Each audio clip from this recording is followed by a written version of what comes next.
টানা দুদিন পর ঘেরাও মুক্ত হলেন এসএসসি চেয়ারম্যান। হাইকোর্টে মামলা থাকার জন্যই তাকে ঘেরাও মুক্ত করা হয়েছে।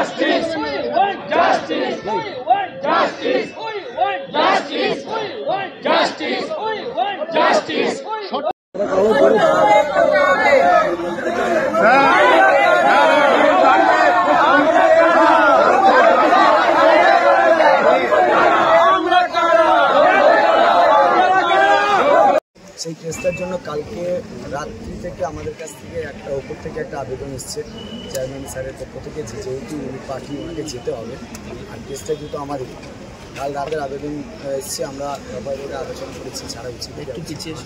আর সকালেও 2-3 বার আমাদেরকে এটা বলা হয়েছে, আবেদন করা হয়েছে যে যেহেতু কেসটা আমাদেরই, আমাদের যাওয়ার জন্য উনি বলছে, তো আমরা কী করতে চাই।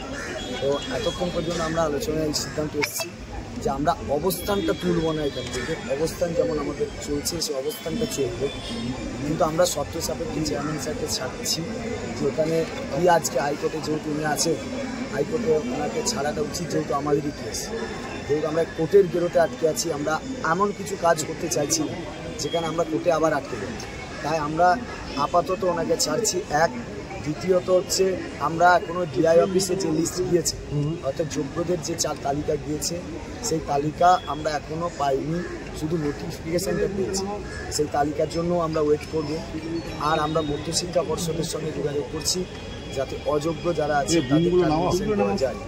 আপাতত আমরা, যেহেতু ওনার কোর্টে কেস আছে, উনি বারবার আবেদন করছেন, আমরা এমন কোনো কাজ করতে চাইছি না যেখানে আমাদের পক্ষ থেকে কোনো অসহযোগিতা থাকে এবং সেটা পরবর্তীকালে ইস্যু করা যায়।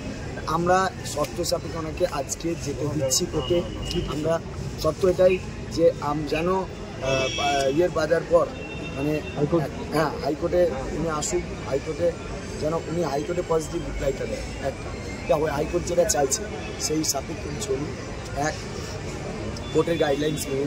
2 হচ্ছে যে লিস্টটা ডিআই অফিসে দিয়েছে, যে যাওয়ার কথা, সেই ডিআই অফিসে সেই লিস্টটা এখন আমরা পাইনি।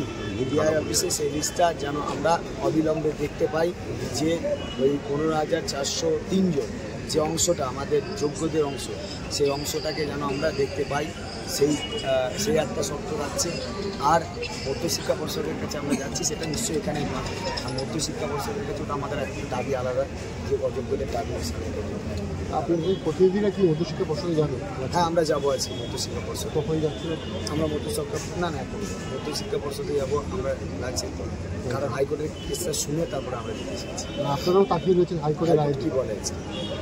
আপনারা আশাবাদী যে এই যে যোগ্য অযোগ্যের যে তালিকা প্রকাশ যাবে মামলা রয়েছে, আসলে আজকে তালিকা প্রকাশের কথা নয়, আজকে ওএমআর পাবলিকের সামনে যে ওএমআরের কথা বারবার উঠছে, সেই ওএমআরটা পাবলিশ হবে নিয়ে হাইকোর্টে আজকে মামলাটা আছে। ওএমআর পাবলিকেশনের মামলা যেহেতু আছে, তাই আমরা ওএমআর পাবলিকেশনের মামলাটাই যেতে দিতে চাইছি।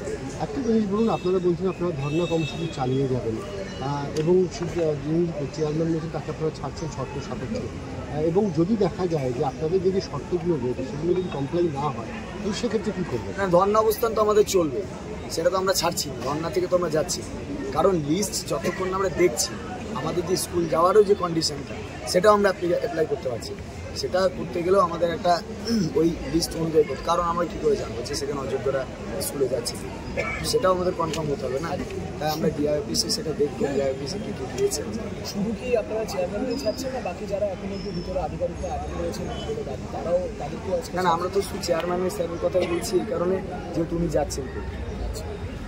ঠিক আছে, আপনার